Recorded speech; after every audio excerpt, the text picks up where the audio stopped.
नाही होत गांधीवतीच्या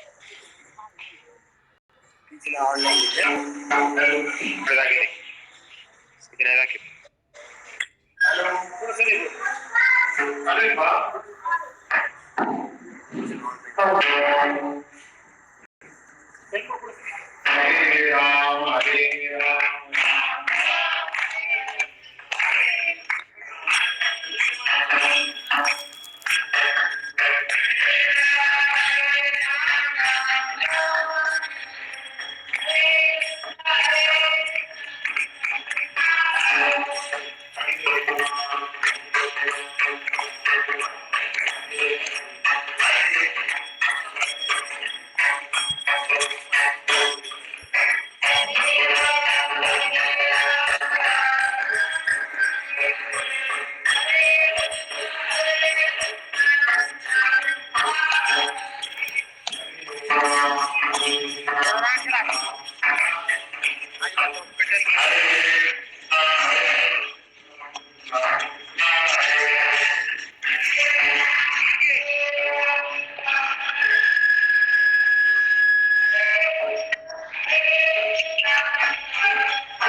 hello hello मोबाईलवर आवाज येत नाही बरं का जास्त.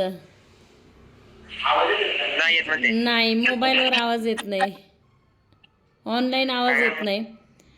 मोबाईलचं सेटिंग केलं पाहिजे. मोबाईलची सेटिंग केलं पाहिजे. मोबाईलची सेटिंग मोबाईल व्यवस्थित तुमच्या समोर ठेवला पाहिजे. नाही तुमचा व्यवस्थित येत नाही. तुमचा आवाज व्यवस्थित येत नाही. महाराजांचा येत नाही आवाज व्यवस्थित. तुमचा आवाज व्यवस्थित येत नाही. आता जे दुसरा मुलगा बोलतोय ना त्याचा आवाज स्पष्ट येतोय, पण महाराज तुमचा येत नाही. म्हणजे मोबाईल तुमच्या जवळ पाहिजे. मोबाईल जवळ धरल्या येईल कदाचित, मला वाटतं. हां, आता तुमचा मोबाईल जवळ मोबाईल पाहिजे तुमच्या. असं जवळ ठेवू काही त्याची मग. हां, जवळ मोबाईल. आता हां, आता येतोय. येतोय ना? हां, मोबाईल तुमच्या जवळ पाहिजे. त्याच्या स्टँडची का थोडं लांब ठेवलं होतं मी स्टँड, ते कदाचित रेंजचा पण इश्यू असतो ना इकडे गावाला थोडा. बरं. एकच मिनिट. जवळ ये.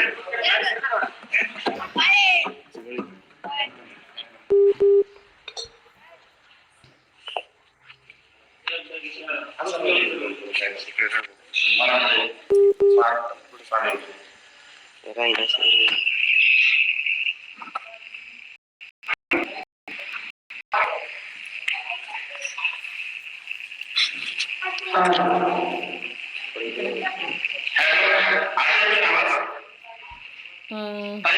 हां, जास्त घुमतोय आवाज. मगाशी त्या मुलाचा आवाज स्पष्ट येत होता. तो दुसरा मुलगा बोलत होता ना, त्याचा आवाज स्पष्ट येत होता. मला वाटतं माईकमुळे प्रॉब्लेम येत असावा. माईकमुळे. हां.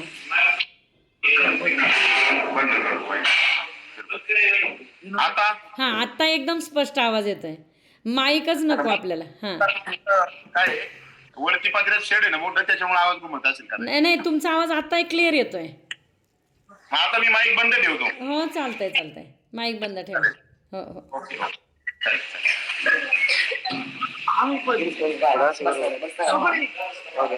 पुंडलिक वरदारी विठ्ठल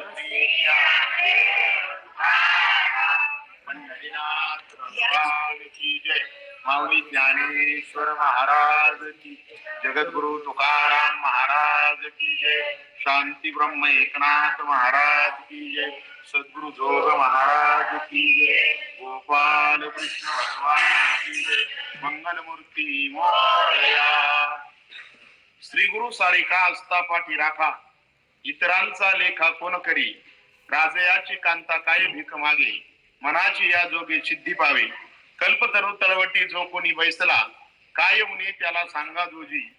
श्री गुरु सारिका असता पाठी राखा, इतरांचा लेखा कोण करी.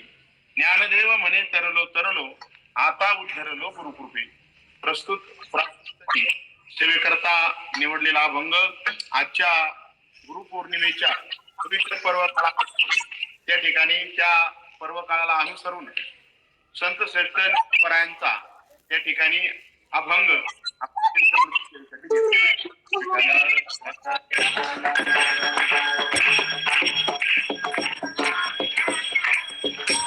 आता आवाज येत आहे ना? हो. आता हो, स्पष्ट आहे. सारिका असता राखा, इतरांचा लेखा कोण करी. राजयाची कांता काय भीक मागे, मनाची या जोगी सिद्धी पावे. ज्ञानोबराय वर्णन करतात. आपल्या श्रीगुरूंचं सद्गुरूंचं वर्णन करत असताना ज्ञानोबराय सांगतात की सद्गुरू सारखा पाठीराखा जर एखाद्या साधकाच्या पाठीशी असेल, तर मग त्याला इतरांना शरण जाण्याची आवश्यकता जीवनामध्ये राहत नाही. श्रीगुरु सारखा असता पाठीराखा, इतरांचा विचार सुद्धा त्या साधकाला करण्याची आवश्यकता त्या ठिकाणी जीवनामध्ये पडत नाही. कारण राजयाची कांता काय भीक मागे, मनाची या जोगे सिद्धी पावे. म्हणजे राजाची जर पत्नी असेल तर माऊली सुद्धा ज्ञानेश्वरीमध्ये वर्णन करतात, हे रवी तरी माझी या भक्ता आणि संसाराची चिंता, काय राजयाची कांता कोरांन मागे, किंवा काय समर्थाची कांता कोरांन मागे.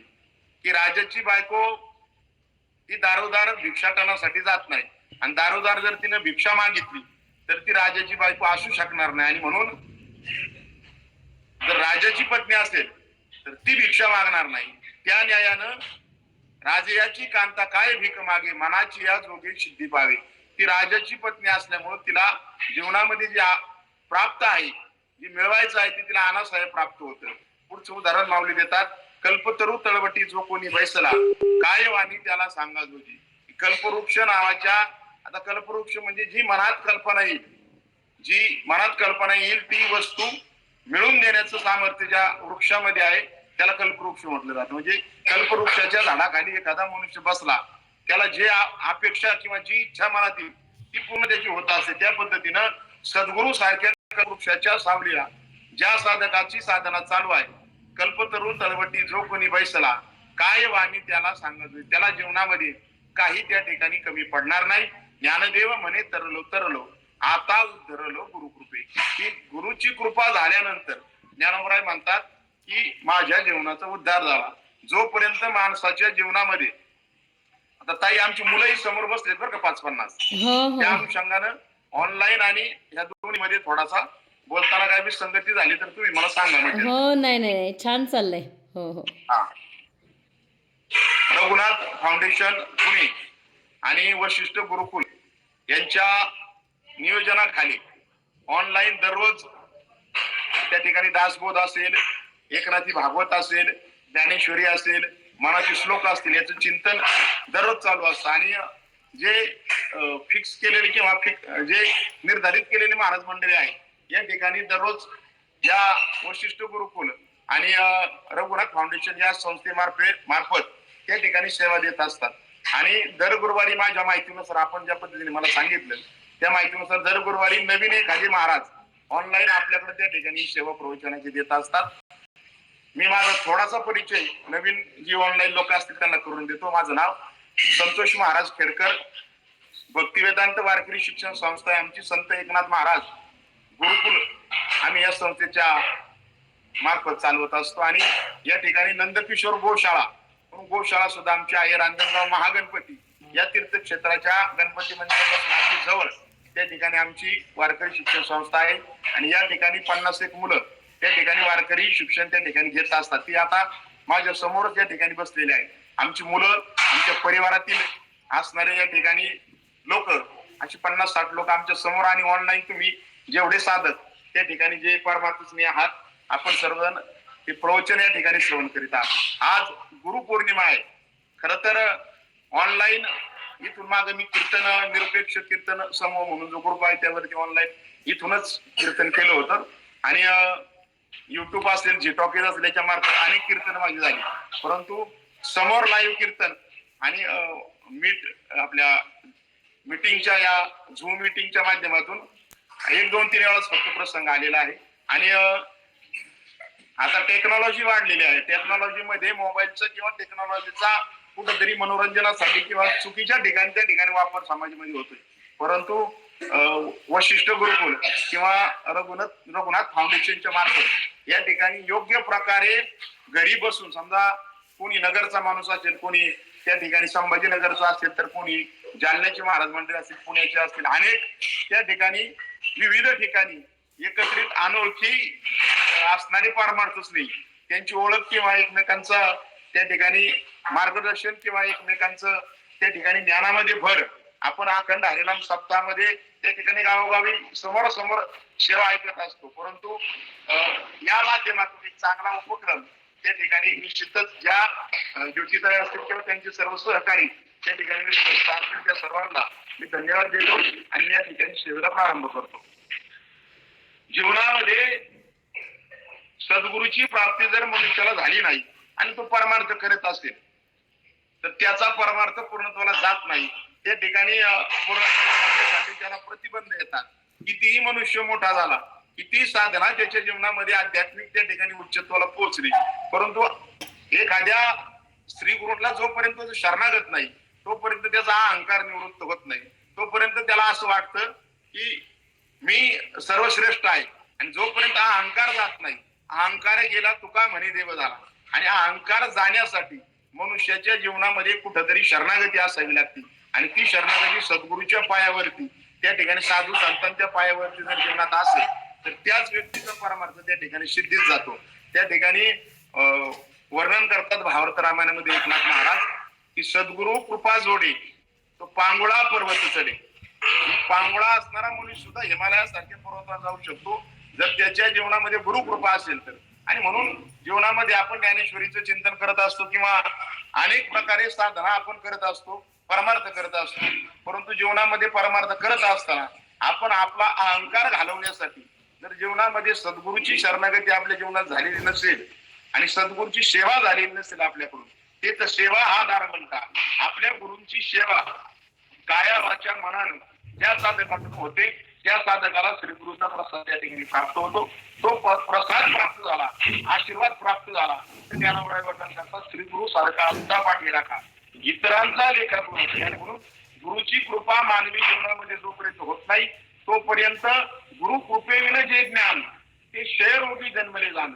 नाथबाबा वर्णन करतात भावार्थ रामायणात, गुरुच्या कृपेशिवाय जे ज्ञान माणसाला जीवनात प्राप्त झालेलं आहे ते ज्ञान त्याला उद्धाराला चालत होऊ शकत नाही. त्याला किती ज्ञान मिळवलं असलं, किती अध्यात्म त्याच्या जवळ असलं, किती अनुभव त्याच्या जवळ असला तरी नाथ महाराज वर्णन करतात की जोपर्यंत गुरु कृपेनं जे ज्ञान ते क्षयरोगी जन्मले जाण, विकल्प मात्रे सांगे प्राण, हाती अपाय साधकाशी. गुरुच्या कृपेचा स्पर्श झालेले वाक्य ज्यावेळेस एखाद्या शिष्याच्या कानावरती जातात त्याच वेळेस त्याचा परमार्थ दृढ होतो किंवा भगवंत त्याच्यावरती कृपा करतात आणि तोच मोक्षाचा किंवा उद्धाराचा त्या ठिकाणी अधिकारी त्या ठिकाणी होत असतो. आणि म्हणून किती आपण ज्ञानी झालो तरी आपल्या जीवनात जर गुरु कृपा नसेल किंवा आपण जर गुरुला शरण झालेलं नसेल, गुरुची सेवा आपल्या जीवनात घडत नसेल तर त्या माणूस त्या ठिकाणी उद्धाराला कारण होत नाही. पहा, गुरुच्या कृपेनं आता एकनाथ महाराजांचं ज्यावेळेस भावार्थ रामायणाचं लिखाण चालू होतं आणि भावार्थ रामायणाचं दररोज प्रवचन त्या ठिकाणी निरूपण एकनाथ महाराज करीत असत आणि भावार्थ रामायणाचं निरूपण करत असताना एकनाथ महाराजांना त्या ठिकाणी आपला देह इह लोकांची यात्रा संपवण्याचा त्या ठिकाणी विचार झाला आणि त्यांनी सांगितलं की आता मला या मृत्यू लोकातून त्या ठिकाणी संजीवन समाधी घेऊन त्या ठिकाणी देहत्याग करायचा आहे. त्यावेळेस समोर ऐकणाऱ्या शेकडो लोकांनी विचारले की हा रामायणाचा ग्रंथ तेवढा पूर्ण होऊ द्या. ज्यावेळेस तुमच्याकडून भावार्थ रामायणाचे लिखाण पूर्ण होईल त्यावेळेस तुम्ही आनंदानं त्या ठिकाणी समाधी घ्या. एकनाथ महाराजांनी सांगितलं की त्या ठिकाणी मला आता समाधी घ्यायची आहे. मग लोकांनी विचारलं की तुमच्या पश्चात उर्वरित युद्धकांडापर्यंत त्या ठिकाणी लिखाण भावार्थ रामायणाचं आलेलं होतं, उरलेलं त्या ठिकाणी रामायण कोण पूर्ण करणार असा प्रश्न विचारला. त्या एकनाथ महाराजांनी सांगितलं की गावबा नावाचा माझा शिष्य तो त्या ठिकाणी ते भावार्थ रामायण पूर्ण केले. आता हा जो गावबा होता तो आडायचा होता, शिकलेला नव्हता, त्यानं कधी प्रवचन केलेलं नव्हतं, कधी कीर्तन केलेलं नव्हतं, निरूपण केलेलं नव्हतं. तो लोकांना भोळा आणि वेडा त्या ठिकाणी दिसत होता, साधा मनुष्य होता. आणि अनेक पंडित लोक समोर बसलेली होती. त्या पंडितांना वाटलं नवे नवे एकनाथ महाराजांचा मुलगा हरी पंडित नावाचे त्या ठिकाणी समोर बसले, म्हणजे हरी पंडितांना सुद्धा स्वतःच्या मुलाला सुद्धा किंवा अनेक असणाऱ्या विद्वानांना सुद्धा एकनाथ महाराजांनी त्या ठिकाणी तो ग्रंथ ते पूर्ण करतील म्हणून त्या ठिकाणी त्याच्या मुखातून शब्द गेला नाही. तर गावबा त्या ठिकाणी ते भावार्थ रामायणाचं उर्वरित लिखाण पूर्ण करेल आणि गावबानी ते रामायण पूर्ण केलं. पण आपण जर भावार्थ रामायण पाहिलं तर एकनाथ महाराजांनी लिहिलेल्या ओव्या आणि गावबानी लिहिलेल्या ओव्या या दोन्ही मध्ये किंचित सुद्धा त्या ठिकाणी फरक त्यांच्या कोणत्या आणि गावबाच्या कोणत्या हे मनुष्य सांगूच शकत नाही. इतक्या उभे एकनाथ महाराजांसारखं त्यांनी त्या ठिकाणी निरूपण केलं. त्या निरूपणामध्ये बाबा त्या ठिकाणी सांगून गेले की सद्गुरु कृपा जोडे तो पांगोळा पर्वत चढे. त्या ठिकाणी गुरुची कृपा झाल्यानंतर पांगळा सुद्धा हिमालय पर्वत चढू शकतो. त्या पद्धतीने याचा साधा परमार्थ आहे, थोडा परमार्थ आहे, गोळा परमार्थ आहे. त्या जीवाला सुद्धा तरुण जाण्याचं सामर्थ्य हे फक्त गुरु कृपेमध्ये त्या ठिकाणी आहे. म्हणून जीवनामध्ये त्या ठिकाणी आपण म्हणतो गुरुर् ब्रह्मा गुरुर् विष्णू गुरुर्देव महेश्वरा गुरुर साक्षात परब्रह्म तस्मै श्री गुरुवे नमः. गुरुची कृपा माणसाच्या जीवनामध्ये त्या ठिकाणी असावी. ज्या वेळेस शबरी नावाची मुलगी त्या भिल्ल राजाच्या घरून त्या ठिकाणी पलायन करून निघून गेली लग्नाच्या रात्री. का निघून गेली तर लग्न ठरलेले आणि उद्या लग्न असताना त्या ठिकाणी शेकडो त्या ठिकाणी बळी देण्यासाठी पशु आणले गेले. का तर त्यांच्या लग्नामध्ये त्या भिलांच्या लग्नामध्ये त्या ठिकाणी पशूंचा बळी देऊन बकऱ्यांचा बळी देऊन त्या ठिकाणी त्यांची पंगत व्हायची अंदाजाने. आणि मग माझ्या लग्नासाठी जर हजारो शेकडो प्राणी उद्या मारले जाणार असतील तर त्या शबरीनं ठरवलं की मला लग्नच करायचं आणि ती जातोरा त्या ठिकाणी आपल्या वडिलांचं घर सोडून निघून गेली. ज्यावेळेस ती जंगलामध्ये गेली, जंगलामध्ये गेल्यानंतर ती स्त्री होती आणि ती तरुण मुलगी असताना आता आपण जीवनामध्ये परमार्थ केला पाहिजे तिला वाटत लागलं. ती भल्या पहाटे 3 वाजता उठायची आणि मातंग ऋषींचा त्या ठिकाणी आश्रम होता. मातंग ऋषींच्या आश्रमाच्या बाहेर अंगणामध्ये ती झाडून घ्यायची. फक्त ब्रह्मचारी आणि पुरुष मंडळींचा तो आश्रम होता म्हणून ती गपचूप यायची रात्री 2-2:30 वाजता. बाहेर अंगणामध्ये ठिकाणी ती झाडून घ्यायची, सारून घ्यायची, रांगोळी काढायची आणि मातंग ऋषी नदीवरती आंघोळीला जात असताना जिथपर्यंत नदी आहे तिथपर्यंत 1/2 किलोमीटर पर्यंत संपूर्ण रस्ता दररोज झाडून घ्यायची, रस्त्यावरती फुलं टाकायची. आणि ही 1 महिना तिने दिली. त्या मातंग ऋषी म्हणू लागले की कोण शिष्य आहे माझा जो माझ्या आधी 2 तास आधी उठतोय आणि ही सेवा त्या ठिकाणी दररोज करतोय. तर त्यांच्या असणाऱ्या 200-400 शिष्यापैकी एकही तो ती सेवा करत नव्हता. त्यावेळेस त्यांनी सगळ्यांनी सांगितलं आम्ही तर कोणी करत नाही. मग नक्की ही सेवा आश्रमात दररोज 6 रांगोळी काढून आमच्या आश्रमापासून नदीपर्यंत रस्ता कोण जाते कोण सफाई करते हे पाहण्यासाठी मातंग ऋषी त्या ठिकाणी एक दिवस रात्री झोपलेच नाही. त्यांनी वाट पाहिली की मी उठण्याच्या अगोदर कोण करते ही सेवा. आणि मग त्यांनी ज्यावेळेस ती शबरी माता त्या ठिकाणी आलेली आहे आणि रस्ता झाडून घेत आहे त्यावेळेस मातंग ऋषी तिच्याकडे गेले आणि तिला पाहिलं. त्यावेळेस तिने सांगितलं की मी स्त्री आहे, मी तुमच्या आश्रमामध्ये राहू शकत नाही, परंतु काहीतरी साधू संतांची सेवा त्या ठिकाणी माझ्या जीवनामध्ये घडावी आणि म्हणून मी ही सेवा करते. त्यावेळेस त्या मातंग ऋषीने तिला आश्रमामध्ये आणलं, आपल्या आश्रमामध्ये ठेवलं. आणि ज्यावेळेस मातंग ऋषीचा अखेरचा काळ आला त्यावेळेस मातंग ऋषींनी सांगितलं या वाटेने त्या ठिकाणी प्रभू रामचंद्र एक दिवस तुला साक्षात भगवंत दर्शन देण्यासाठी येतील, तू थांब.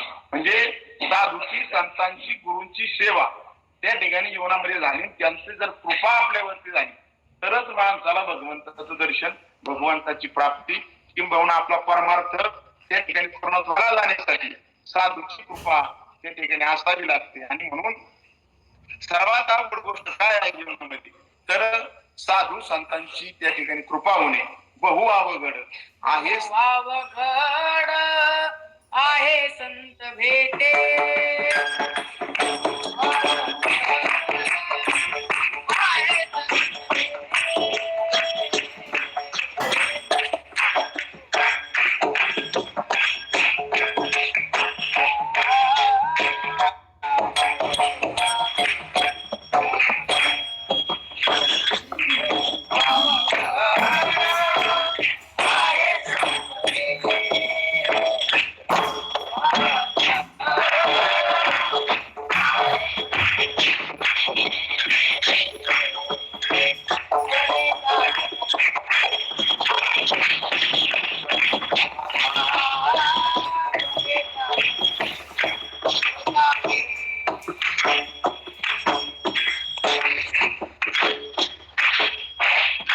बहु अवघड आहे संत भेटी.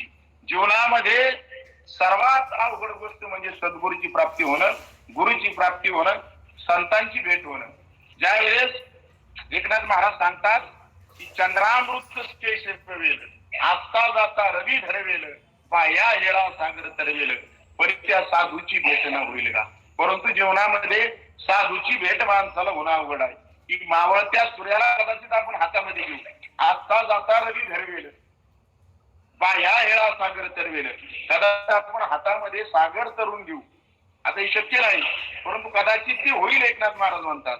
परंतु साधू संतांची भेट होणं अवघड आहे. कैशी याने भेट तिथे साधूची भेट, गुरुची भेट, गुरुची कृपा जीवनामध्ये अवघड आहे. एकनाथ महाराजांनी प्रश्न विचारला कैशी याने भेट तिथे साधू आणि उत्तर त्याचं दिलं नाही, प्रश्नचिन्ह लिहिलं.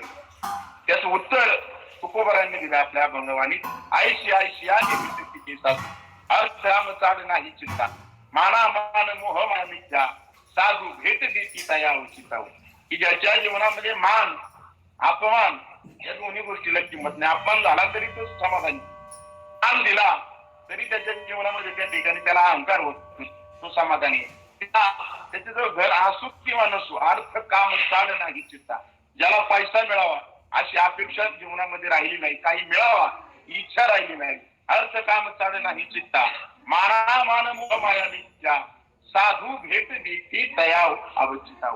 त्या मनुष्याला साधू किंवा सद्गुरूंची त्या ठिकाणी जीवनामध्ये भेट होत असते. आणि जोपर्यंत आपल्या जीवनामध्ये गुरुची भेट नाही, सद्गुरूची कृपा नाही, साधूची कृपा नाही, तोपर्यंत आपला परमार्थ पूर्णत्वाला जात नाही. आणि तो परमार्थ पूर्णत्वाला गेला म्हणून ज्ञानोबराय वर्णन करतात, श्री गुरु सारिका असता पाठीरा इतरांचा लेखा कोण करी. श्री गुरूंची कृपा माझ्या जीवनावरती ज्ञानोबराय म्हणतात झाली. आणि त्याच्यामुळे आता मला इतरांना शरण जाण्याची आवश्यकता नाही, इतरांची विचारपूस किंवा इतरांना महत्व देण्याची आवश्यकता नाही. जे महत्व द्यायचंय ते माझ्या जीवनामध्ये मी श्री गुरूंना अशा प्रकारे माझ्या जीवनात देईल. सर्व संतांनी, अनेक संत आपल्या वारकरी संप्रदायामध्ये झाले, जेवढे संत या महाराष्ट्र भूमीत झाले, या सर्व संतांचं संत भेटीविषयी किंवा रूप भेटीविषयी एकच मत त्या ठिकाणी आलं की ज्यावेळेस आपलं पुण्य फळाला येतं त्यावेळेस आपल्याला जीवनामध्ये त्या ठिकाणी साधूची भेट त्या ठिकाणी होते. फळले भूतादिसा भाग्य उदयाचा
पुण्य फळले बहुता दिसा भाग्य उदयाचा कसा झालो सन्मुख तो पिता संत चरण पावलो. ज्या वेळेस आपलं पुण्य फळाला येईल त्यावेळेस सद्गुरूला श्री गुरुला जीवनामध्ये सन्मुख होऊ, त्यांची सेवा आपल्या हातून त्या ठिकाणी साधू संतांची श्री गुरूंची सेवा आपल्या जीवनामध्ये कधी होईल, कधी घडेल तर पुण्य फळले बहुता दिसा भाग्य उदयाचा कसा झालो सन्मुख तो कैसा संत चरण पावलो. की आपलं पुण्य अनेक जन्माचं ज्यावेळेस फळाला येईल त्यावेळेस आपल्या जीवनामध्ये खऱ्या श्री गुरुची आपल्या जीवनामध्ये प्राप्ती होईल. पहा, आपण जीवन जगत असताना आपण एखाद्या गुरूंना शरण जातो, परंतु गुरु कोणला म्हटलेला आहे की ज्याच्यापासून आपल्याला ब्रह्मज्ञानाची प्राप्ती होईल, ज्याच्या त्या ठिकाणी आशीर्वादाने किंवा ज्याच्या बोलण्यातून आपल्याला संसार आपला निर्वाळला जाईल, त्यांना खऱ्या अर्थानं गुरु म्हटलं जातं. किंवा इतर जे आपण मंत्र तंत्र उपदेश ते घरोघरी गुरु आहेत आई ते, परंतु शिष्याशी मिळवी सद्वस्तू ते श्रीकृष्ण त्या ते सद्गुरु मानी. एकनाथ महाराज भागवतात वर्णन करतात की इतर प्रकारे आपल्याला उपदेश करणारे जे आहेत, कोणी माळ घालणारे गुरु असतील, कोणी मंत्र देणारे असतील, कोणी त्या ठिकाणी अनेक प्रकारचे त्या ठिकाणी विविध तंत्र उपदेश ठेवणारे असतील, पण त्याला त्या ठिकाणी सद्गुरु ही व्याख्या प्राप्त होत नाही. सद्गुरु व्याख्या कोणाला आहे? जो शिष्याशी मिळवी सद्वस्तू ते. सद्वस्तू म्हणजे आपली आत्मवस्तू, आपलं स्वरूप आहे, आपल्या स्वरूपाचा साक्षात्कार आत्मज्ञान ज्यांच्याकडून आपल्याला प्राप्त होऊ शकते त्यांच्या कृपेने, त्यांना सद्गुरु म्हटलं जातं. म्हणून जीवनामध्ये आपण श्री गुरुची सेवा करायची, पण ते करत असताना आपल्याकडून चुकून अशा माणसाची सेवा घडू नये की त्यांना आपण सर्वस्व मानलं, गुरु मानलं, सद्गुरु मानलं, परंतु ते त्या योग्यतेचे नसतील तरीही आपल्याला जीवनामध्ये आपल्याला परमार्थाची अनुभूती त्या ठिकाणी येत नाही. ज्याचं पुण्य उदयाला आले त्या ठिकाणी खऱ्या गुरुच्या जीवनामध्ये त्या ठिकाणी प्राप्त होत असते. नाहीतर एक उदाहरण तुम्हाला देतो की जीवनामध्ये आता गुरु शिष्य जे आपण पाहायला मिळतात, वास्तविक पाहता त्या ठिकाणी तुकोबराय वर्णन करता गुरु शिष्य पण हे स्वाधर्माचे लक्षण. असं का म्हटलं तुकोबराय? कारण शिष्य सुद्धा गुरु समान आहे, गुरु सुद्धा शिष्य समान आहे. अशा पद्धतीची एक रूपाची भावना ज्याच्या जवळ आहे खऱ्या अर्थानं तो त्या ठिकाणी त्या योग्यतेचा त्या ठिकाणी असतो. एक चालू समाजाचं वर्णन त्या ठिकाणी तुम्हाला सांगतो. एक तळ चालण्यासाठी मनुष्य रानामध्ये गेला. ऐकता का बाळांनो तुम्ही? आमच्या समोर बसलेली मुले त्यांना विचारतात जेवण झालेच ते त्याच्यामुळे त्यांचे चेहरे सुकायला लागले. लहान मुले. एक मनुष्य गाढव चालण्यासाठी कुठे गेला? बोला बोला बोला. हा, रानामध्ये त्या ठिकाणी गेला आणि त्याने दिवसभर गाढव चारली. गाढव पाळलेला मनुष्य होता तो. गाढव त्यांनी पाळली आणि मग संध्याकाळची वेळ झाली आणि गाढव चालून रानातून घरी येण्यास दिवस मावळला. अंधार पडला. जंगलामध्ये तो गेलेला होता. अंधार पडला आणि मग तो घाईघाईला गाढव घेऊन घरी आला. पण एक गाढव माग अंधारामध्ये राहिलं. त्या गाढवाला रात आंधळेपणा होता. काय होतं? हा, रात आंधळेपणा. त्या म्हणजे रात्रीचं त्याला दिसत नव्हतं. असं होती गाढव होतं. ते मेघ अंधारात माग चुकलं. आता त्या अंधारात माग चुकल्यानंतर ते विचार करू लागला आपल्या मालकाच्या घरी जायचे, आपल्या घरी जायचे, त्या गोठ्यात जायचे. आता मी जाणार कसा? म्हणून ते धडपडू लागलं आणि त्याची गाठ पडली एका घुबडाबरोबर. कोणाबरोबर पडली? आता घुबड नावाचा पक्षी असा आहे त्याला रात्रीचं दिसतं. कधी दिसतं? रात्रीचं त्याला दिसतं आणि दिवसा मात्र त्याला दिसत. असा एक पक्षी आहे घुबड. त्याला रात्रीचं दिसतं. मग त्या गडद अंधारामध्ये त्या घुबडाची त्याची गाठ पडते आणि मग ते घुबड त्याच्या पाठीवरती बसतं त्या गाढवाच्या आणि त्याला म्हणतं तुला दिसत नाही रात्री पण मला मात्र रात्रीचं दिसतंय. मी तुला रस्ता दाखवतो तुझ्या घरी जायचा. आणि मग त्या गाढवाच्या पाठीवरती ते घुबड बसतं आणि मग ते गाढव रस्त्याने निघतं. त्यावेळेस हा रस्ता त्याला सांगू लागतो. म्हणला इथं मोठा रस्ता आहे जोरात. पुढे लहान रस्ता आला ते सांगता हळूहळू चल. खड्डा आल्यानंतर ते सांगता आता खड्डा आलाय आता तू जपून पावला.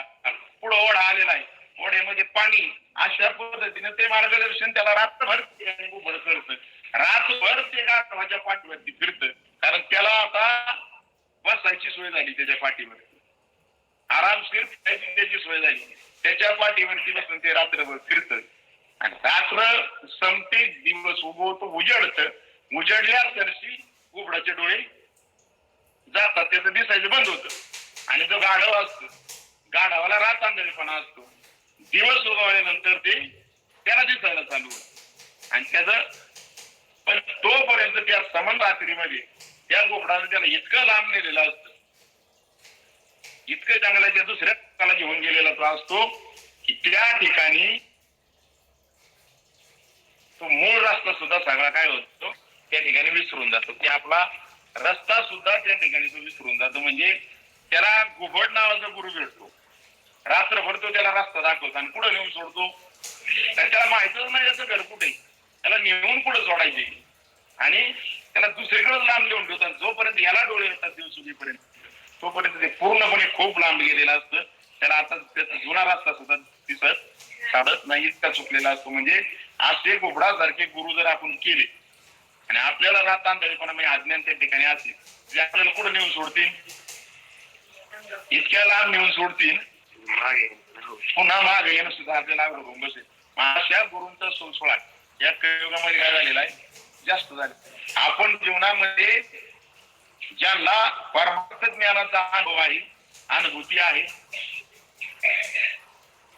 असा गुरु त्या ठिकाणी जीवनामध्ये मिळण्यासाठी आपल्याला भाग्य असावं लागतं.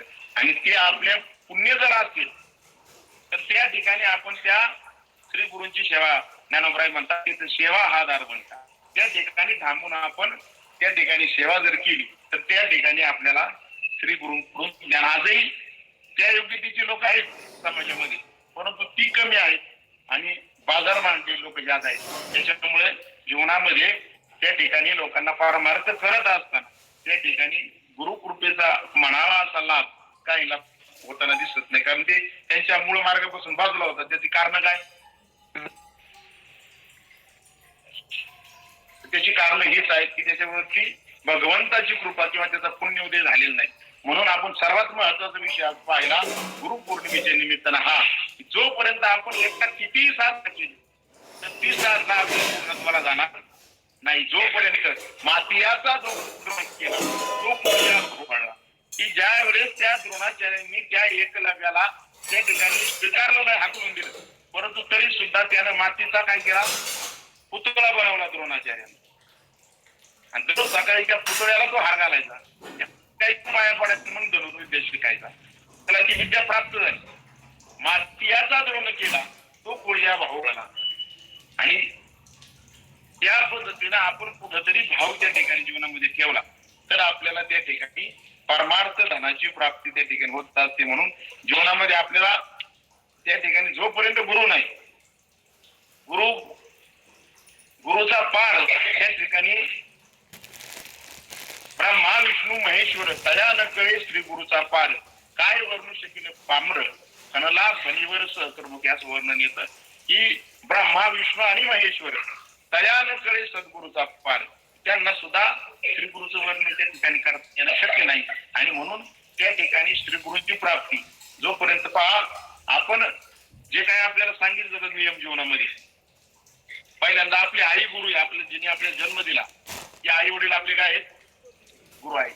त्यानंतर आपण शाळेत गेलो, शाळेत गेल्यानंतर त्या ठिकाणी आपल्याला गुरुजींनी शिकवलं, शिक्षक आपल्याला शिकवतात, ते कसे आपल्याला गुरुस्थानी आहे. स्वतः दत्तात्रय भगवंतांनी सुद्धा किती गुरु केले, 24. पण अनेक गुरु आपण जीवनामध्ये करतो, पण सद्गुरु मात्र काय आहे, वेगळा आहे. जोपर्यंत आपल्याला सद्गुरूची प्राप्ती होत नाही तोपर्यंत आपला उद्धार होणार नाही. जगामध्ये दत्तात्रय प्रभूंनी सांगितले की जो जो दयाचा घेतला गुण तो मी गुरु केला जाण, गुरुशी आणि अपारपण जग संपूर्ण गुरु दिशे. की ज्या ज्या गोष्टीपासून मी काहीतरी शिकलो ती गोष्ट काय आपल्याला गुरुच आहे. ज्याच्याकडून जी गोष्ट आपण शिकू, आपण कोणाकडून तरी मृदुंग शिकतोय, कोणाकडून तरी हार्मोनियम शिकतोय, गायन शिकतोय, कुठून संस्कृत शिकतोय किंवा अध्यात्म शिकतोय. अशा पद्धतीने जेवढे आपल्या जीवनामध्ये आपण शाळेत गणित शिकत असू, मराठी शिकत असू, काही शिक्षण देत असू, आई वडिलांपासून काही संस्कार आपण शिकलो असेल, हे जीवनामध्ये ज्यांच्याकडून आपण शिकतो ते सर्व आपल्याला काय आपल्या गुरुस्थानी आहे. परंतु सद्गुरू मात्र वेगळा आहे. सद्गुरू म्हणजे कोण आहे की आपला जन्म ज्या कारणासाठी झाला, मनुष्य जन्म ज्या गोष्टीसाठी आपल्याला मिळाला त्या गोष्टीचं सार्थकत्व कशामध्ये आहे ती दाखवून देणारा जो आहे तो काय आहे, सद्गुरू आहे. मनुष्य देह कशासाठी मिळाला आपल्याला, कशासाठी मनुष्य देह मिळालेला आपल्याला, हा भगवंताच्या प्राप्तीसाठी आपल्याला हा मनुष्य देह. नरदेह परम पावन तरी साध ब्रह्मज्ञान न होता ब्रह्मज्ञान श्वान शुक्रा समा. हा नरदेह भगवंतानं आपल्याला ब्रह्मज्ञानाच्या प्राप्तीसाठी दिला आणि न होता ब्रह्मज्ञान श्वान शुक्रा समा म्हणजे कुत्र्यात आणि डोकरात आपण काय आहोत, जमा आहोत जर आपल्याला ब्रह्मज्ञानाची प्राप्ती झाली नाही. आणि मग ब्रह्मज्ञान म्हणजे कशाचं ज्ञान, आपल्या स्वतःचं ज्ञान. अध्यात्म ज्ञान म्हणजे काय, आधी आत्म म्हणजे मी नक्की कोण आहे याचा अनुभव. मी नक्की कोण आहे, मी आलो कुठून, मी जातो कुठं. आपण काही दिवसांपूर्वी आपण आता एका मुलाचा आपल्या वाढदिवस केला आपल्या एका विद्यार्थी, पण आपण सर्व बसलेलो आहोत. आपण 100 वर्षापूर्वी होतो का या जगात, 100 वर्षानंतर असणार आहे का. मग आपण आलो कुठून, जातो कुठं निघून. जन्माचे ते मूळ पाहिले हेच माहिती करून घेण्यासाठी हा नरदेह मिळालेला की आपण आलो कुठून, आपण जातो कुठं, आपण नक्की कोण आहोत. हा देह जर मी आहे तर हा देह तर याचा विनाश होणार आहे. एक दिवस हा देह मृत्यूला सामोरा जाणार आहे. त्याला देह जाणारच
नाशवंत देह जाणार सकळ, आयुष्य खातो काळ सावध आहे. त्या ठिकाणी जो सावध करतो तो श्री गुरु, की आपलं आयुष्य काळाच्या हातामध्ये जाणार आहे. हा मनुष्य देह मिळालेला आहे. काही दिवसांपूर्वी आपण नव्हतो, काही दिवसांनंतर असणार नाही. मग आपण आलो कुठून याचं उत्तर त्या ठिकाणी शोधण्यासाठी हा मनुष्य देह आपल्याला मिळाला आणि ते उत्तर शोधून देण्याचं काम आपल्या जीवनामध्ये जो करून देईल. वास्तविक पाहताय शरीराच्या आतमध्ये एक चैतन्य आहे. एखादा मनुष्य मृत्यू पावला तर त्याचं शरीर तर जागेवर असतं, हातपाय कान नाक डोळे सर्व जाग्यावे, तरी त्याला जाळायला न्यावं लागतं. का न्यावं लागतं? त्याचं सत्य निघून गेला, आत्मा गेला, प्राण गेला, जीव गेला, चैतन्य गेलं, राम गेला, आहे का नाही? आणि जो होता शरीरामध्ये हृदयामध्ये तैसा हृदयी मी रामू असता सर्व सुखाचा आराम परिभ्रांतांशी कामू विषयावर. जो भ्रांत आहे तो प्रपंचामध्ये रममान झालेला आहे आणि जो त्या ठिकाणी त्या हृदयातल्या रामाला पाहण्याचा प्रयत्न करीत, त्या आत्मारामाला, ते आत्म्याचं स्वरूप जीवनामध्ये आपण आत्मदर्शन करण्यासाठी, त्या आत्म्याचा अनुभव घेण्यासाठी आणि आत्म्याचा अनुभव झाल्यानंतर, ब्रह्म साक्षात्कार झाल्यानंतर जीव मोक्षाचा अधिकारी होतो, वैकुंठीचा अधिकारी होतो. त्याला पुन्हा जन्माला यावं लागत आणि तो मोक्ष आपल्याला मिळावा म्हणून हा नरदेह मिळाला. आणि तो मोक्ष मिळवून देण्याचं सामर्थ्य कोणामध्ये आहे तर श्री गुरुमध्ये आहे. त्यांचं कानावरती आपल्याला महावाक्य पडलं गुरूंच्या कानावर. त्या महावाक्याच्या उपदेशानं आपल्याला ब्रह्मत्वाची प्राप्ती जीवनामध्ये होती आणि ती प्राप्ती झाल्यानंतर आपण मोक्षाचे अधिकारी होते. म्हणून असे जे असतात जे आपल्याला ब्रह्मत्वाची प्राप्ती करून देतील त्यांना काय म्हणायचं? सद्गुरू. आणि त्या व्यतिरिक्त जे आहेत सर्व ते कोण आहेत? गुरु. आता तुमच्या लक्षात बाळांनो, आता मुलं समोर आहे म्हणून मी तसं बोलते बरं का, तुम्ही ऐकणारे सर्व ज्येष्ठ मंडळी, त्या ठिकाणी जोपर्यंत आपल्या जीवनात ज्याच्याकडून जे जे काय आपण शिकतोय, मी मागे सांगितलं, जो जो जयाचा घेतला गुण तो म्या गुरु केला जाणं, की दत्तात्रय प्रभूंनी सुद्धा भागवतामध्ये सांगितलं की त्यांनी 24 गुरु केले. कारण ज्याचा ज्याचा चांगला गुण आपण घेऊ तो आपल्याला काय गुरुस्थानी अशा प्रकारे आहे. परंतु ज्याच्याकडून आपण आत्मज्ञानाचा त्या ठिकाणी उपदेश घेऊन आपल्याला जीवनामध्ये आत्मज्ञानाची अनुभूती आली तर त्याला काय म्हटलं जातं? त्या ठिकाणी सद्गुरू म्हटलं जातं. असा सद्गुरू स्वरूप निवृत्तीनाथांनी मला त्या ठिकाणी डोक्यावरती हात ठेवला की येऊन या कृपा म्हणते तुकया स्वामी सद्गुरुनाथे, हात ठेविला मस्त की देवनी प्रसाद केले सुखी. संत श्रेष्ठ निळोबराय म्हणतात की तुकोबरायांनी मला त्या ठिकाणी मस्तकावरती हात ठेवून सुखी केलं. तसं ज्ञानोबराय सुद्धा म्हणतात निवृत्तीनाथांनी मला त्या ठिकाणी डोक्यावरती हात ठेवून मला त्या ठिकाणी ब्रह्मत्वाचा अधिकारी केलं. म्हणून श्री गुरु सारखा असता पाठीराखा इतरांचा लेखा कोण करी. इतर सगळ्या गोष्टी जीवनामध्ये गौण आहेत, इतर सर्व नाते संबंध गौण आहेत, इतर सर्व गोष्टी, इतर दिसणारा प्रपंच हा काय आहे? हा खोटा आहे. हा आपल्याला खरा फक्त भासतो. कुठपर्यंत भासतो? तो आपल्या सोबत येणार आहे का? नाही. पण जर आपल्याला आत्मतत्वाचं ज्ञान आपण दृढ केलं हृदयामध्ये आणि आपल्याला जर आपण ब्रह्म साक्षात्काराच्या अधिकारी झालो तर मात्र आपण ते ज्ञान आणि तो अनुभव आपल्याला आपल्या सोबत तर येणार आहेच, पण आपण त्या ठिकाणी मोक्षाकडे जाणार आहोत. म्हणून तो अधिकार श्री गुरूंच्या कृपेने प्राप्त झाला. म्हणून ज्ञानोबराय म्हणतात श्री गुरु सारखा असता पाठीराखा इतरांचा लेखा कोण करी. राजयाची कांता काय भीक मागे मनाची या जोगी सिद्धी पावे. तो त्या ठिकाणी त्याच पदावरती आरूढ होतो. कल्पतरू तळवटी जो कोणी बैसला काय वाणी त्याला सांगा जोजी. की जो कल्पवृक्षाच्या झाडाखाली बसला त्याला जीवनामध्ये काय कमी पडणार आहे? म्हणजे तो समाधानाला आणि सुखाला प्राप्त होणार आहे, त्याला काही कमी पडणार. तसा सद्गुरु रूपी कल्पवृक्षाच्या सावलेला जो बसलेला आहे त्याला जीवनामध्ये दुःख येणार, त्याच्या जीवनामध्ये आशा, तृष्णा, इच्छा, अपेक्षा, आकांक्षा, दुःख याला जागा असणार नाही. कारण त्याला समजणार आहे काय? ही प्रपंच संपूर्ण माया रूप आहे. हा दिसणारा संसारच जर खोटा आहे तर मग त्याच्यामध्ये अपेक्षा, त्याच्यामध्ये सुख दुःख हे माईक आहे याची अनुभूती साक्षात्कार त्या देवाला त्या ठिकाणी येईल आणि मग त्या ठिकाणी तो या गोष्टीमध्ये सुख दुःखाला बळी पडणार नाही. म्हणून कल्पतरू तळवटी जो कोणी बैसला काय वाणी त्याला सांगा दिलो. ज्ञानदेव म्हणे तरलो आता उतरलो. गुरुकृपेशिवाय माणसाचा हुशार त्या ठिकाणी नाही. संत श्रेष्ठ नामदेव आहे. एक शेवटची कथा आपण 5-10 मिनिटाची घेऊ आणि आपला वेळ त्या ठिकाणी त्यावेळी पूर्ण होईल. नामदेव राय सर्व संतांच्या मांदियाळीमध्ये ज्येष्ठ होते. त्यांच्यापेक्षा वयाने कमी असणारे अनेक साधू संत त्या काळामध्ये होते. नामदेवरायांच्या काळामध्ये संत गोरा कुंभार, ज्ञानोबराय, निवृत्तीनाथ, मुक्ताबाई, सोपान काका, सावता महाराज असे अनेक संत त्या ज्ञानोबरायांच्या समकालीन अनेक संत या महाराष्ट्रामध्ये झाले. अनेक अशा पगार जातीमध्ये अनेक संत, संत चोखोबराय, कबीर महाराज, मीराबाई, जनाबाई अशा अनेक संत ज्ञानोबरायांच्या समकालामध्ये त्या ठिकाणी झाले. त्या सर्व संतांचा समुदाय जमलेला होता आणि प्रत्येक जमलेल्या साधू संत त्या ठिकाणी ज्ञानोबरायांनी गोरोबा काकांना सांगितलं यातले पूर्णत्वाला गेलेले परिपक्व कोण आहेत चेक करा तुम्ही. मग काय केलं गोरोबा काकांनी?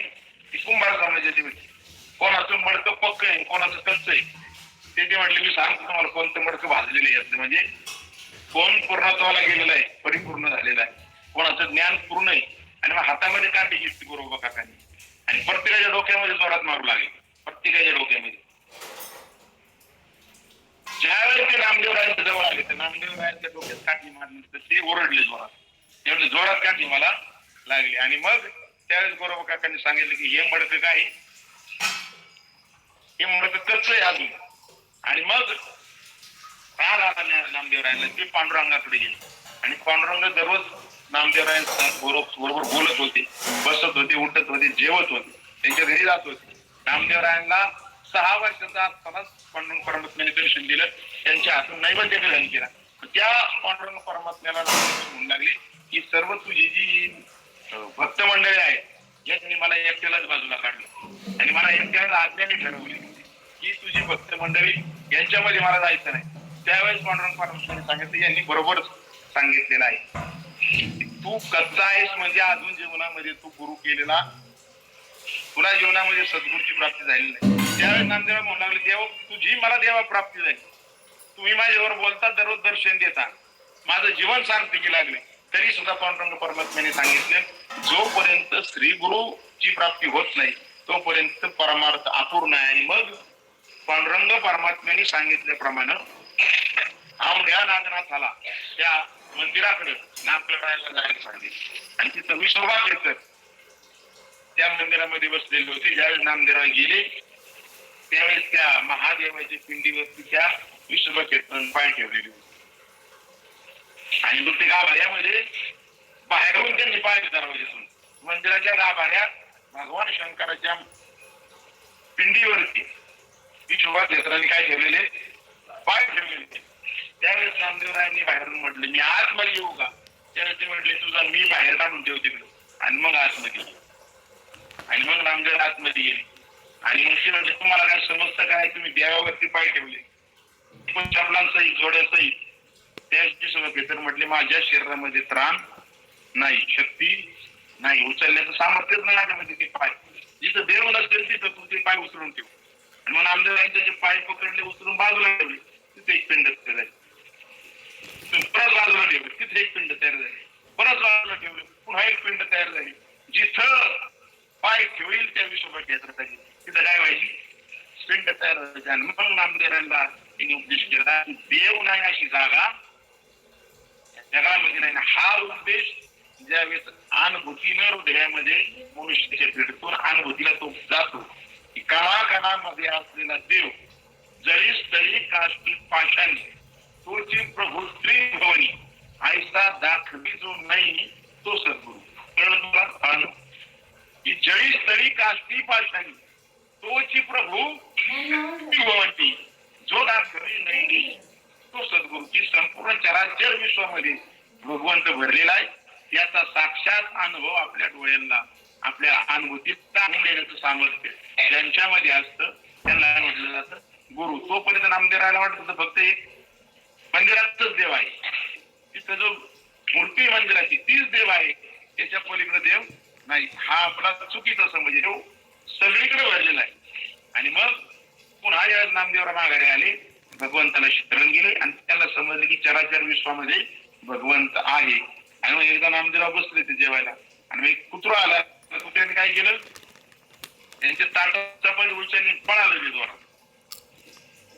आता त्या कुत्र्यामध्ये सुद्धा कोण आहे, देव आहे हे नामदेव कळलं होतं. आणि देवच परीक्षा यायला आला होता. त्या तुपाची वाटी घेऊन नामदेवराय मागे पडू लागली. त्या कुत्र्याने म्हटले थांबा थांबा देवा म्हटले की कोरडी चपाती तुम्हाला चांगली लागणार की तूप लावून चपाती खा. मग भगवंताला समजलं की आता फक्त मी त्या मंदिरामध्ये विटेवरती उभा आहे आणि तिथंच मी आहे असं नामदेवाला आपण वाटत होतं. पण आता चराचरामध्ये देवाला पाहू लागला. चराचरामध्ये भगवंत आहे हे जे आपल्याला खऱ्या अर्थाने धर्म नाही पुरतं नाही, खऱ्या अर्थानं आपल्या अनुभूतीला ती तर आलं तर मग राग कोणाचा करायचा, द्वेष कोणाचा करायचा, नाव कोणाला ठेवायची, वाट कोणाच्या जायचं त्याच्या कोणाला, तिरस्कार कोणाला करा, कोणाचा करू शकत नाही आपण. मग चराचरामध्ये जे जे भेटे भूत ते मानी जे भगवंत हा भक्तियोग निश्चित जाणं माझा चराचरातला देव. मी मला सांगितलं जळीस्थळी तोची प्रभू त्रिभुवनी जो दाखवी नाही तो श्रीगुरु, तो सद्गुरु की जो आपल्याला चित्रपटात देव आपल्याला डोळ्याने दाखवण्याचं सामर्थ्य ठेवतो त्याला काय म्हणायचं सद्गुरु. असं सामर्थ्य अनेक साधू संतांमध्ये होतं, आताही आहे अनेक लोकांमध्ये ती ज्याच्यामध्ये आहे त्यांना सद्गुरु म्हणावं. एकदा एकनाथ महाराजांकडे एक मनुष्य तो एकनाथ महाराजांनी असंच वर्णन केलं चराचर विश्वामध्ये देव भरलेला आहे आणि तो हिंद जातीचा होता, जो जाय धर्माची दरी मोठी होती आणि तो हरिजनाचा मनुष्य जोडतो आलं होतं आणि ते म्हणू लागले की संपूर्ण जगामध्ये देव भरला आहे मग आमच्या मध्ये आहे का. त्या एकनाथ महाराज आहे तुमच्या सुद्धा, मग आम्ही सुद्धा तितके पवित्र आहोत का, म्हणजे आहोत तुम्ही सुद्धा तितकेच पवित्र आहात. आणि मग त्या लोकांना जो आनंद झाला आणि त्यांचा परमार्थ सुरू झाला. अशा पद्धतीनं चराचर विश्वामध्ये भगवंत त्या ठिकाणी आहे हे आपण अनुभूतीला ज्यावेळेस आपले अनुभूतीला बोलायला पुरतं नाही, त्या अनुभूतीला आपल्या जीवनामध्ये त्यावेळेस आपण सुखाचे अधिकारी खरंच सुख आपल्याला जीवनामध्ये मिळेल आणि ते सुख मिळून देण्याचं सामर्थ्य गुरुमध्ये आहे. आणि म्हणून ते सामर्थ्य गुरु कृपेने आम्हाला म्हणतात श्री गुरु सारिका असता राखा इतरांचा लेखा कोण करी राजयाची कांता काय भीक मागे मनाची सिद्धी पावे कल्पतरू तळवटी झोकी बैसला काय वाणी त्याला सांगा जुते ज्ञानदेव म्हणे तरलो तरलो आता उतरलो गुरुकृपेशिवाय मानस उद्धार होणार नाही. आजच्या गुरुपौर्णिमेच्या निमित्तानं ज्ञानोबरायांच्या या श्री गुरुवरती अधोरेखित केलेल्या अभंगावरती आपण थोडस चिंतन त्या ठिकाणी करण्याचा प्रयत्न केला. भक्ती वेदांत वारकरी शिक्षण संस्था खंडाळे, रांजणगाव, गणपती, तालुका शिरूर, जिल्हा पुणे, नंदकिशोर गोशाळा, संत एकनाथ महाराज गुरुकुल या ठिकाणी आपण याच्यावरती चिंतन केलं.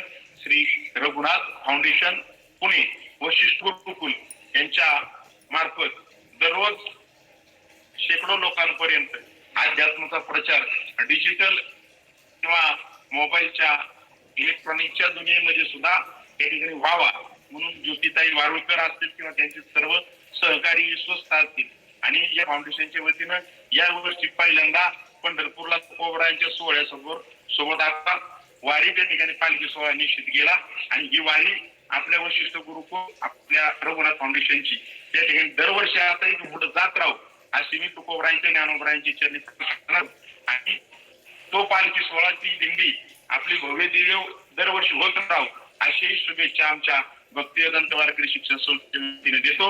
आणि तुम्ही सर्वजण त्या ठिकाणी एक तासभर माझं प्रवचन ऑनलाईन ऐकत आहात. आमची 550 मुलं आमच्या गुरुकुलची आणि काही आमच्या घरातील परिवारातील लोक सर्वांना धन्यवाद देऊन याच ठिकाणी मी झालेली सेवा पांडुरंग परमात्म्याच्या चरणी समर्पित प्रोग्राम देतो. कुंडली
सर्वांना रामकृष्ण हरी. महाराज तुमच्या संस्थेच्या सर्व मुलांना माझा नमस्कार. रामकृष्ण हरी. अतिशय सुंदर सेवा झाली. माझ्याकडे शब्द नाही खरं तर बोलण्यासाठी. एवढी सुंदर सेवा झाली. महाराजांनी ते घुबड आणि गाढवाचा दृष्टांत जो सांगितला अतिशय सुंदर होता तो, की त्या घुबडाला जर का माहीतच नाही की याला कुठे नेऊन पोचवायचं आहे तर त्यांनी किती लांब नेलं. तसं गुरुला जर का माहीतच नाही की शिष्याला कुठे नेऊन पोचवायचं आहे तर असा गुरु काय कामाचा. म्हणून समर्थ म्हणतात, गुरु निश्चयमध्ये समर्थ म्हणतात की जो इंद्रिय दमन करायला शिकवत नाही शिष्याला, बघा, तर असे गुरु आडक्याचे 3 मिळाले तरी तेजावे म्हणून सांगितलंय समर्थांनी. शिष्यास न लविती साधन, शिष्यास न लविती साधन, न करविती इंद्रिय दमन, ऐसे गुरु अडक्याचे 3 मिळाले तरी तेजावे. असे अडक्याला रुपयाला 3 मिळाले तरी तुम्हाला ते त्यागता आले पाहिजे असं सांगितलंय समर्थांनी. तर गुरु पाहता पाहता लक्ष कोटी, बहुसाल मंत्रावळी शक्ती मोठी. म्हणजे इतके गुरु आहेत, लक्ष कोटी आहेत, पण हे तुम्हाला मोक्ष देणारा सद्गुरू हा वेगळाच आहे ना. गुरु पाहता पाहता लक्ष कोटी, बहुसाल मंत्रावळी शक्ती मोठी, मनी चेटके चाळकू घात माता, जनी व्यर्थ रे तो नभे मुक्तीदाता. म्हणजे तो मुक्तीदाता असेल असं नाही, मग मुक्ती देणारा सद्गुरू, साईजी मुक्ती प्राप्त करून देणारा, मोक्ष प्राप्ती करून देणारा सद्गुरू ओळखण्यासाठी समर्थांचा दासबोधामधला गुरुनिश्चय समास वाचला पाहिजे सर्वांनी. फार सुंदर आहे समास तो. गुरुनिश्चय की गुरु कसा असावा, गुरु लक्षण आहे, शिष्य लक्षण आहे, फार सुंदर आहे. पण 5व्या दशकामध्ये मधील समास आहे बघा. तो समास कितवा आहे ते नाही आठवते मला, पण 5वा दशक 5वा आहे मंत्रांचा. आणि त्या मंत्रांच्या दशकामध्ये हा गुरुनिश्चय, शिष्य लक्षण वगैरे हे समास आहेत. तर तुम्ही गुरूंवर फार सुंदर सांगितलं. जशी माझी ज्ञानोबा माऊली पण म्हणते की श्री गुरु सारखा आस्था पाठीराखा, इतरांचा लेखा कोण करी, राजाची कांता काय भीक मागे, मनाची या जोगे सिद्धी पावे. मग आता आपल्याला राजाची कांता करून ठेवलंय, आता आपण कसं राजासारखं राहता आलं पाहिजे. फार सुंदर तुम्ही प्रवचनातनं अगदी कीर्तन रूपी प्रवचन केलं. म्हणजे कीर्तनच म्हणायला हरकत नाही, बसून कीर्तन. फार सुंदर सेवा झाली, अतिशय सुंदर, म्हणजे शब्द नाही. महाराजांचे सर्वांच्या वतीने मी वशिष्ठ गुरुकुलच्या आणि रघुनाथ फाउंडेशनच्या वतीने महाराजांचे खूप खूप धन्यवाद. आणि तुमची सेवा अशीच आम्हाला वेळोवेळी मिळत राहावी अशी मी आशा करते. आणि नक्कीच मी तिकडे शिक्रापूरला आल्यावर आपल्या संस्थेला भेट द्यायचा प्रयत्न करेन महाराज. हां, नक्की येण्याचा प्रयत्न करेन मी. आम्हाला मुलांना भेटायला आवडेल, तर मी नक्की येईल. आणि खूप खूप तुमचं धन्यवाद. कोण बोलते आता, शैलजाताई वगैरे? रामकृष्ण हरी महाराज. आजची प्रवचन सेवा आहे ना इतकी सुंदर, म्हणजे आम्हाला असं समोर बसून, म्हणजे आता हे गुगल मीटवर आपण हे करतोय असं वाटलंच नाही, तर अगदी प्रत्यक्ष